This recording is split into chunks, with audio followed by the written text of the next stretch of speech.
frauds. As Soham mentioned, we are today very privileged to have amidst us a very distinguished guest, Lieutenant General Rajesh Pant, National Cybersecurity Coordinator, Prime Minister's Office, Government of India, to deliver the keynote address. Sir requires no introduction to this community. Lieutenant General Dr. Rajesh Pant is an internationally recognized cybersecurity expert who's presently tenanting, that's what his office is doing, the prestigious appointment of National Cybersecurity Coordinator in the National Security Council Secretariat of India.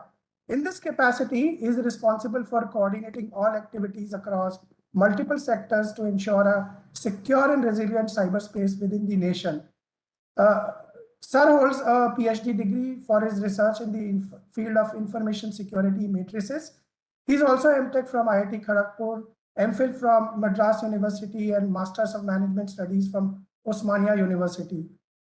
Prior to his current appointment, he was the head of the Army's cyber training establishment for 3 years. He served in the Army's Signal Corps for 41 years, where he was awarded 3 times by the President of India for distinguished service of the highest order. Consequent to his retirement, he was chairman of a listed electronics company, peer review member of NAAC, and governing council member of Electronics Association India. General Pant brings to the table an interesting mix of military operations, academic excellence, corporate governance, and cybersecurity wisdom. May I now invite Lieutenant General Pant to deliver the keynote address. The topic of the keynote today is digital adoption and cyber resilience. Post the keynote, I have a few questions that I'll pose to General Pant. I will request the audience to keep posting their questions in the chat window if you want to ask a question. Over to you, sir, for the keynote. Thank you, Vipin, and greetings of the day to all the viewers of this very exciting event. I like the overall theme, combating financial frauds with technology. But a word of caution from my side is that don't depend only on the technology. The other two ends of the triangle of people and process are equally important, if not more, as most of the frauds and attacks that we find are related to the weakest link in the chain. Having said that, let me first thank the Internet and Mobile Association of India and the other organizers for having me here. I like this name that you've given to the first edition, Pursuit 2021. And after you ask me the questions in the end, please answer my question also as to what is this pursuit for? Is it for excellence? Is it for knowledge? Or as Bertrand Russell said, is it for the happiness? So give it a thought and I will ask you in the end. But let me start with the topic given to me for this keynote, that is digital adoption and cyber resilience.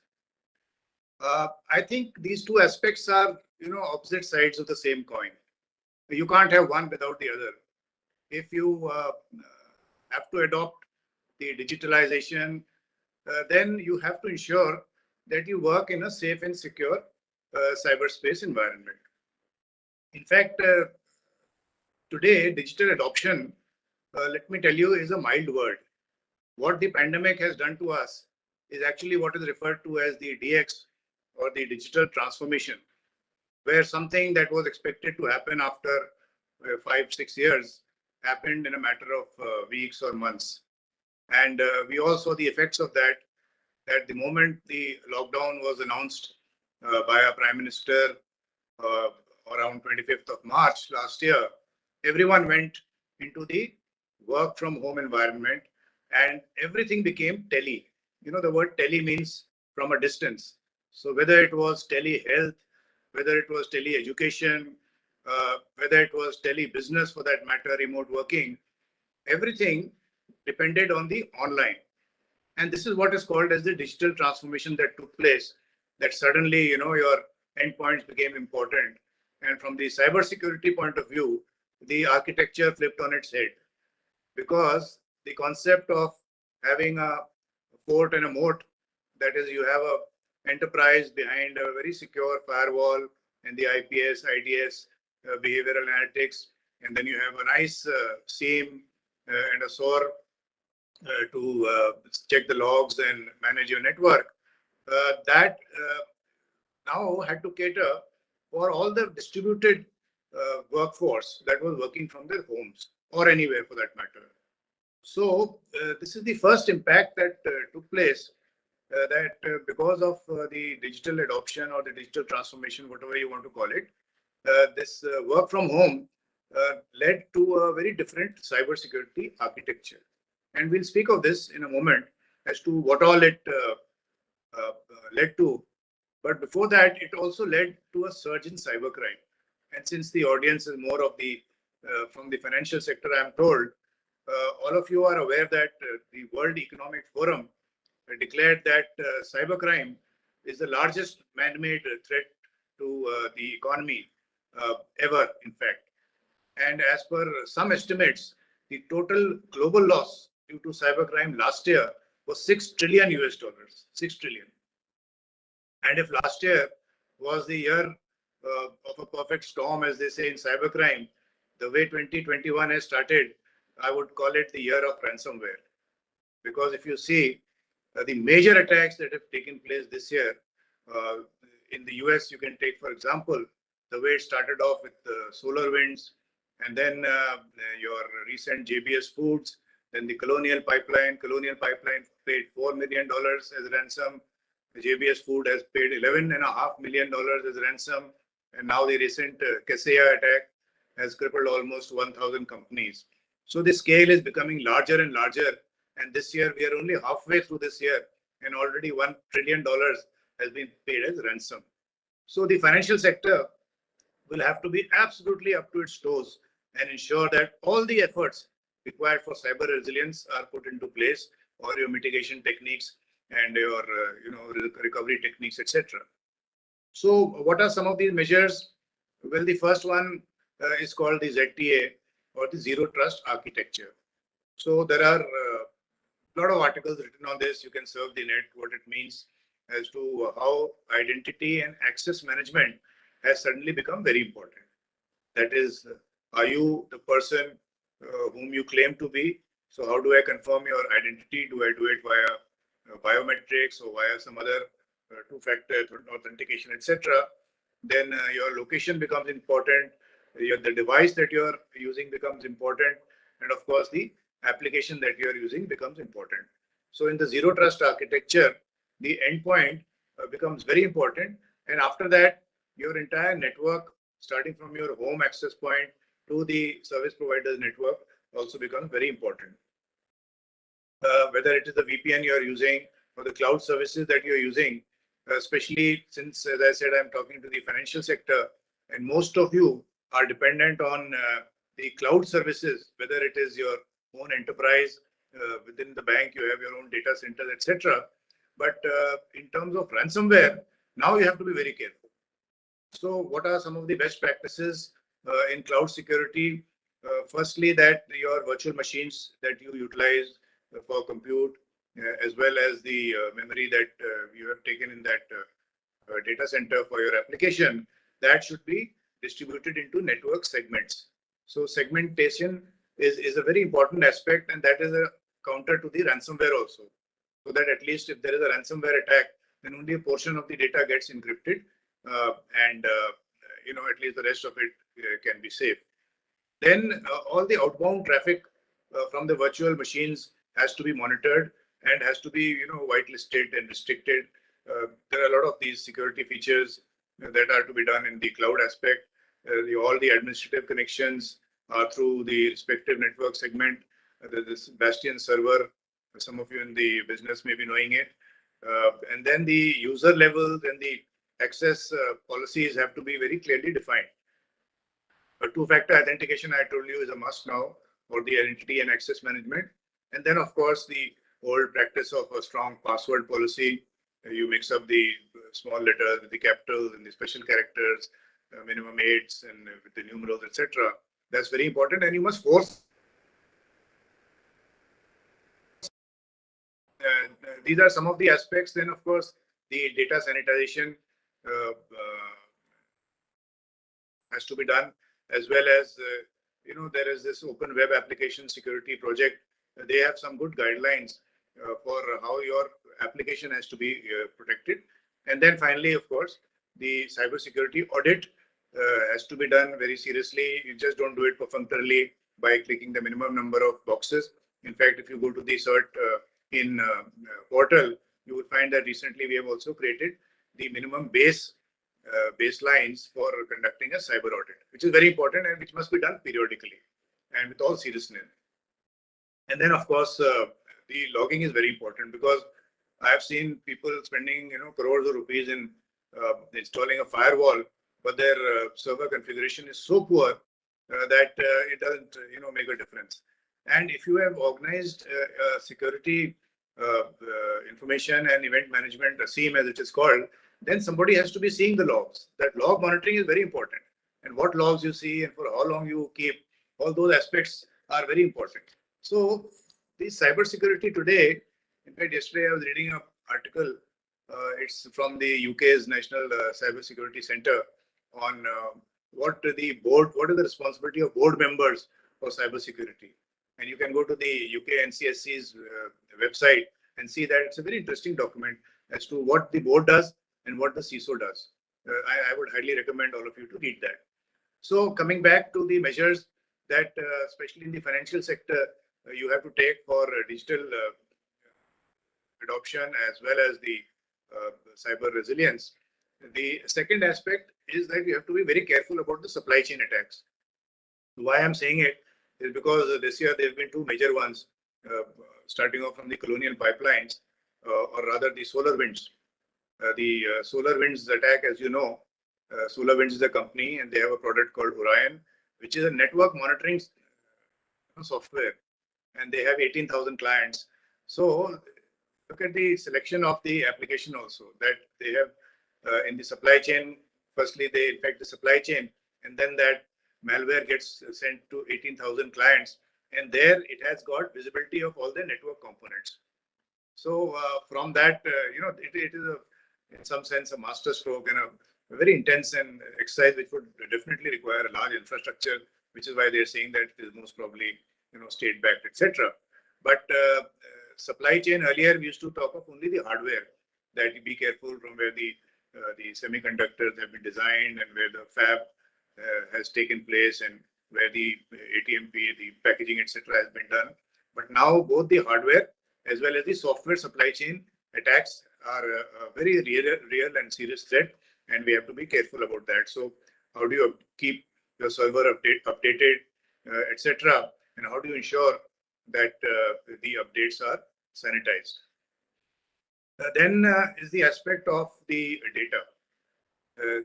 Again, in the financial sector, your data is very important, and you are holding sensitive and personal data.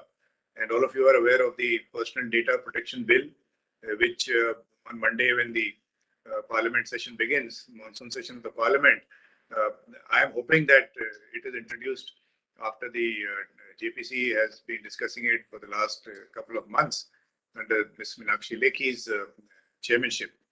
But the PDP bill, as you're aware, is on the lines of the GDPR. So all of you must start understanding what it implies, that in case a breach is not reported within 72 hours, this is in the GDPR, mind you, then the data fiduciary is fined almost 20,000 euros or 4% of your revenues, whichever is more. So what is a data principal? Who is a data processor? What are the responsibilities of a data fiduciary? There will be a Data Protection Authority of India that will be established, and then they will classify what is personal data, what is sensitive, what stays inside the country, what is cross-border free flow, etc. So it needs to be understood, and in all probability, the data protection officer of the enterprises and the companies initially will be the CISO only. So the responsibility of the CISO is going to become more and more important with the threat surface expanding, with the nature of threat expanding. We've not discussed the crypto part, etc. And this data aspect that I mentioned, and the IoT devices coming in Industry 4.0 as when the 5G comes. So the entire environment is going to change. So CISO cannot be just any officer of the establishment that you appoint and make him CISO and tell him that you accept all the letters that come related to IT and cybersecurity. It can't happen that way. So I would strongly advise that a well-qualified CISO be appointed, which his knowledge is continuously updated, and you do these rehearsals like we have these cyber crisis management plans where 4 levels of crisis are defined at the enterprise level, at a group of sector level, and then at a state level and national level.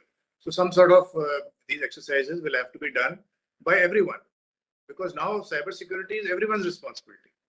And in terms of the critical sectors, most of the critical sectors today fall in the private sector. If you see telecom, all our major players, the Reliance and the Airtels and the Vodafone, are in the private sector. Only about 8 to 10% is with BSNL. Similarly, in the power sector, a lot of private companies are there. So, in case there are these, state-backed APT, as it is called, advanced persistent threat attacks, then the private sector has to be equally prepared for it. And in the private sector, the attack actually starts off with the individual. So one phishing mail is sent to the individual, and then that clickbaiting, if he falls for it, 1 out of 100 falls for it, that's enough. Because then when he gets inside that system, then he activates a remote access Trojan, and then he does the, you must study the Mitra attack framework as to how attacks take place. Because I always keep saying, unless you know how attacks take place, you will not understand how to defend. So this aspect of lateral spread and escalation of privileges, etc., obfuscation and how the exfiltration takes place needs to be understood so that you can take the preventive measures. So there are lots of actions to be taken while you digitally adopt, because now there is no option in even the post-pandemic environment to go in for the digitalized aspect of whether it is governance or whether it is providing the services, and that is what is happening at the national level also. But cyber resilience and how to prepare for it is equally important. That is the message I want to give. So finally, what is the government doing? Well, for the first time, I think in the history of independent India, the Prime Minister last year on 15th of August had announced that cyber security is very important for the nation's economic growth and society. And since then, we've taken a number of steps. One was in December, where to cater for the supply chain aspect that I mentioned, the government has issued a directive which is called the National Security Directive on the telecom sector. And that is being implemented through a portal, trustedtelecom.gov.in, where all the products that are going to be connected in the networks within the nation are going to be trusted products. And there is a concept behind it. That is one. Second is that the government had created a task force for creating a new national cybersecurity strategy, which has been submitted to the cabinet for final approval. So as and when that comes out, you will find that the entire ecosystem is being addressed in all aspects that had been changing from our earlier 2013 policy are being addressed in this, and it is a very futuristic 5-year strategy. So these are the 3 major aspects. So I will take a pause here and then wait for Vipin to ask me if there's anything. But thank you very much, and I wish the event all success. Thank you. Jai Hind.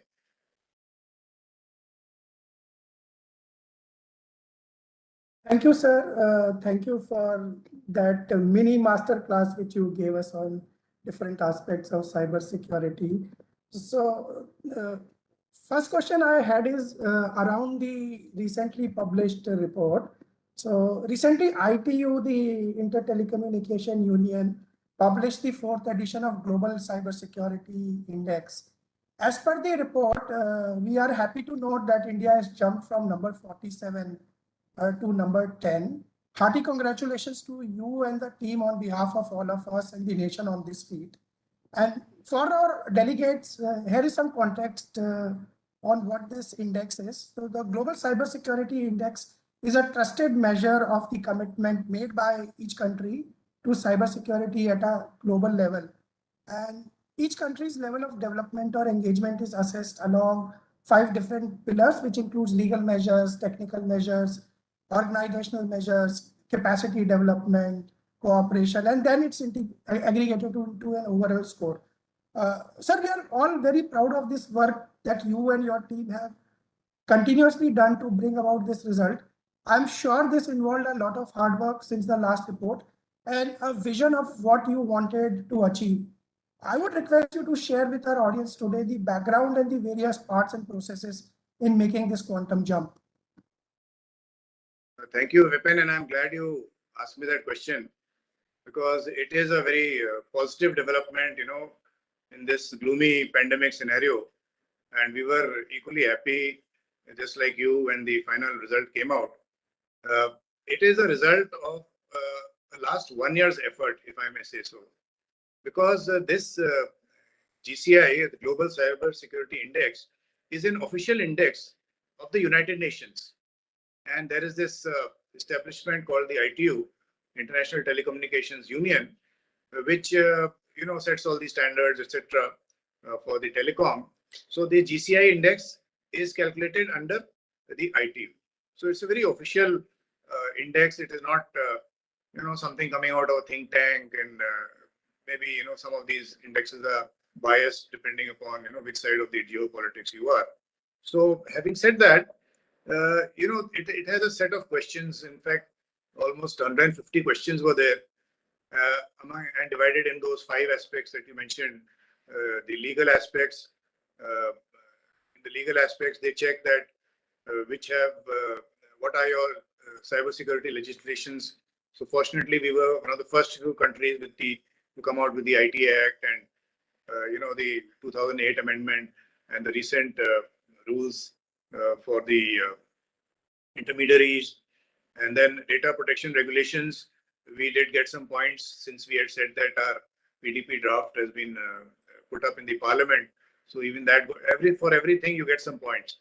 And then of course the critical infrastructure regulations. So we had created this organization called NCIPC, the National Critical Information Infrastructure Protection Center. So that was from the legal pillar point of view. From the technical point of view, they wanted to know about our incident response teams. And lately, let me tell you, while CERT-N has always been doing an excellent job, recently the sectoral certs or let me call them CSERTs, Cybersecurity Incident Response Teams, they have come, especially in the power sector and the telecom sector. I have seen them personally, and they have really organized themselves. In the power sector, you'll be surprised that whether it is the generation, the transmission, the distribution, or the grid operations, they have incident response teams for all these 4 sectors. And even in the generation, they have a separate one for hydro, separate one for thermal. Because nuclear was always separate. So the whole sector has become very well organized from the cybersecurity point of view. Similarly, in the telecom sector, now we have a T-CERT. The financial sector, FinCERT, has also been recently started under the aegis of CERT-N. So a lot of action has taken place in the last year. And then the organizational aspect, the third pillar was the organizational, where they check whether we have a national cybersecurity strategy. So here again, as I mentioned, the task force that was created came in useful, and we had created a portal in December 2019, which was open to the public, and we got about almost 250 responses in that from all organizations also. And when I say organizations, means like CII, etc., and individuals also. So for every claim that we make in this online process with the ITU, you have to give a corresponding proof. So that corresponding proof has to be a link which they check over there. So it's an iterative process. Then they say, ki, you claim this, but in this link only this is written, this is not written. So then we justify something else. So it's a year-long process. And then of course the other 2 pillars were capacity development and cooperation, in which also in the capacity development also we started a number of training courses. We have an information security education and awareness program under CDAC.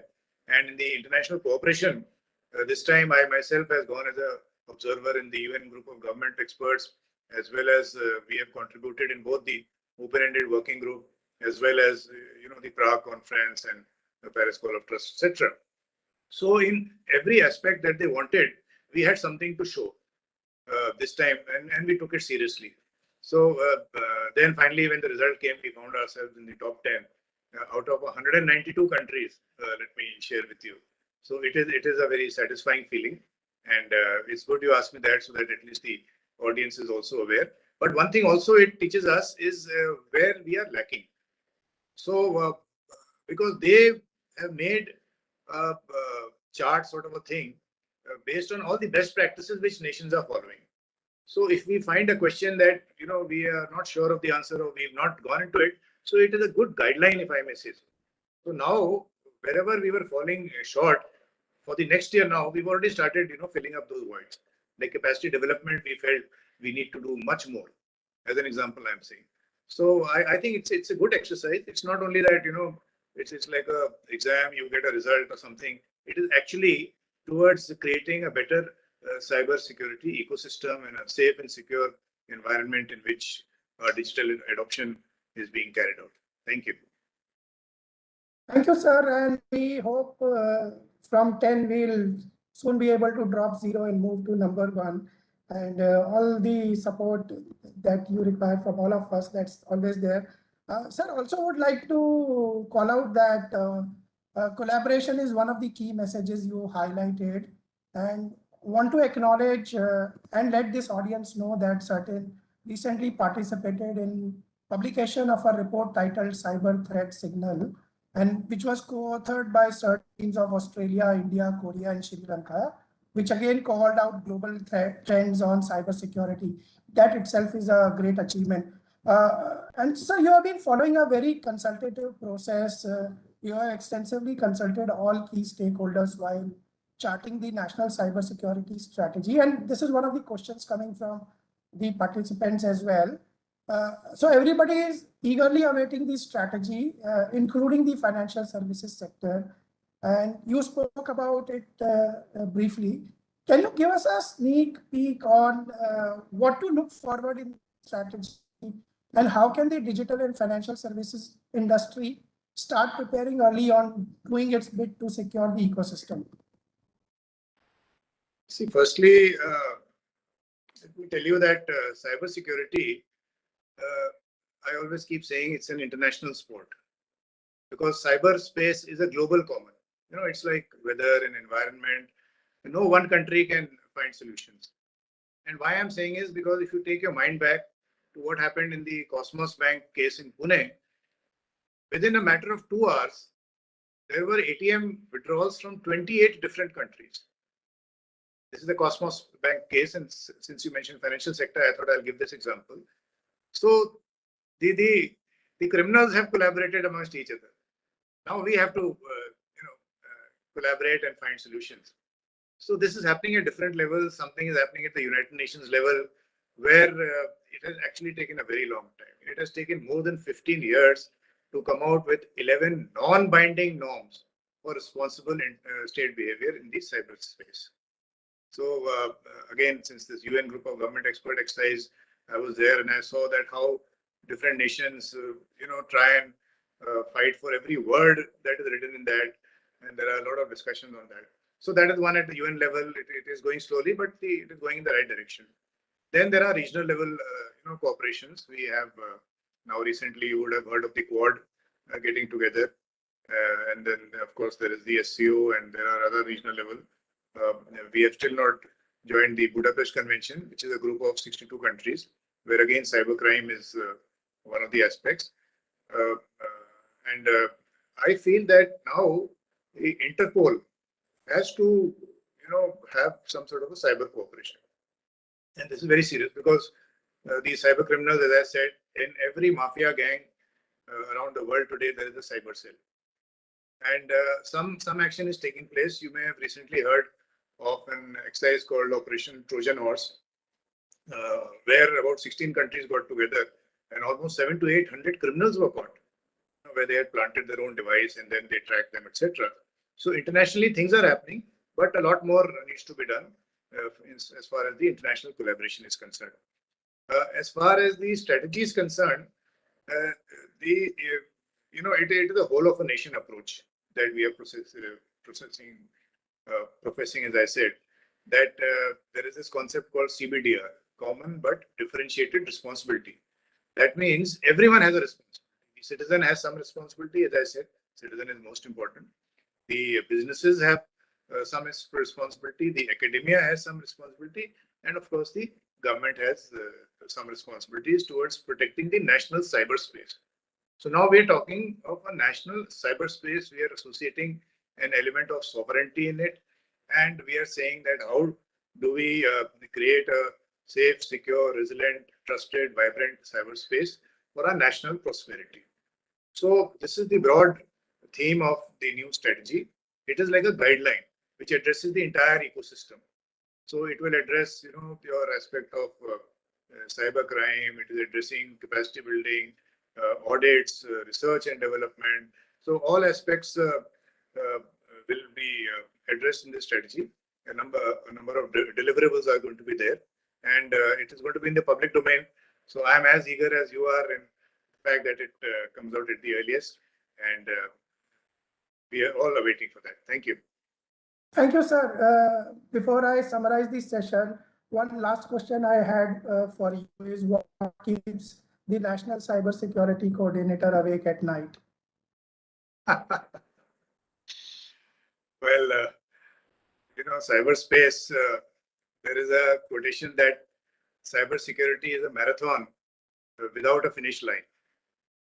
And in cyberspace, you see, unlike in the real world, in the other domains of land, air, the sea, if there is an attack, then it is a visible attack. And a lot of, the world knows about it. But in cyberspace, things are happening as we speak. So the situation is quite serious. And my most, biggest worry is the critical sector. That now with the cyber physical systems being attacked, and you heard of power outages taking place in USA, etc. So how do we ensure that our critical sector remains safe is the most important thing. And today the critical sector includes everything, like in Florida, USA, and Israel, the water treatment plant was affected, and they increased the levels of chlorine or sodium hydroxide, etc., so that it reached a poisonous level. And today, any sector you name, there is automation. So if you fiddle with that, and you can create mayhem. So that is priority one is, of course, the critical sector. Thank you. Thank you, sir. And to summarize this session, sir, first answering your question on Pursuit 2021. So it's a pursuit for a lot of things, endeavor to get insights, continue supporting. And as you mentioned, CBDR, each one of us has a role to play, and we'll continue to pursue that. Sir, it was great having you, and thank you for all the insights.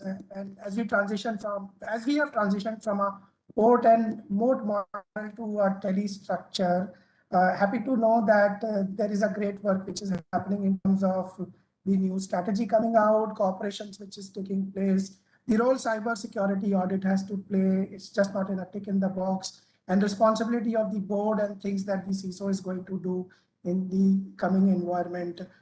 Sir, pleasure having you. It's always a pleasure to listen to your insights. On behalf of the IAMI and delegates, thank you very much for giving us time for the keynote address today. Yes, thank you, Dr. Pant, for giving your time, and thank you, Mrs. Surelia, for moderating the session. To summarize, we like to thank our session partners, Refinitiv, our gold partner, Riaketa, a bronze partner, Onfido, and a knowledge partner, EY. And we hope for the delegates for going for the next sessions. Thank you, everyone, and it was a pleasure with your insights. Thank you. Thank you. Stay safe. Sir. Thank you, sir.